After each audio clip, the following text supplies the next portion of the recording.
എൻ്റെ ഉപ്പാനും ഉമ്മാനും പറയാൻ നിൽക്കരുത്. പിന്നെ ഞങ്ങൾ നിങ്ങളെ പോലെ കാട്ടുപുലയിൽ ജീവിക്കുന്ന ആൾക്കാരല്ല, നല്ല തറവാടിക്കാരാണ് എൻ്റെ ഉപ്പ ഉമ്മാവും. എൻ്റെ ഉപ്പാനും ഉമ്മാനും പറയാൻ നിൽക്കരുത്. ഇതിന് ഉപ്പാനും ഉമ്മാനും പറയുന്നത് ഞാൻ പിന്നെ ഞാൻ എത്ര വലിയ പിന്നെ എൻ്റെ വീട്ടിൽ ജോലിക്കാരെല്ലാം ഉണ്ട്. ഞാൻ വന്നിട്ട് നിങ്ങളെ വീട്ടിൽ പണിയെടുക്കാൻ വേണ്ടിയിട്ട് ജോലിക്ക് വേണ്ടിയിട്ട് വന്നതല്ല.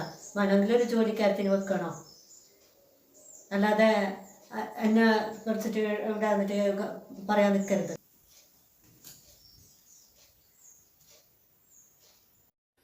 ഇതെന്താ ഇതേടാ ഈ ഡ്രസ്സെല്ലാം ഇങ്ങനെല്ലാം വാരി വലിച്ചിട്ട് കൂട്ടി വെച്ചിട്ട് ഇരിക്കുന്നത്? ഇതൊന്ന് മടക്കി വെച്ചിട്ട് ഒത്രായി കൂടെ? ഇത് എന്ത് കോലം? ഇതൊരു ബെഡ്റൂമിന്റെ കോലാണോ ഇത്? എന്തിത്? അതെല്ലാം ഞാൻ വന്നതിന് ശേഷം ഇവിടെ മാറിയിട്ട ഡ്രസ്സാണ്. ഞാൻ എൻ്റെ വീട്ടിൽ ഞാൻ അലക്കലില്ലാലോ, എനിക്ക് ജോലിക്കാരിയുണ്ട്. ഞാൻ പറഞ്ഞില്ലേ ഇവിടെ ഒരു ജോലിക്കാരി വെക്കണമെന്ന്. നീ ഇങ്ങനെ പിശുക്കിയിട്ട് എന്തിനാ ജീവിക്കുന്നത്?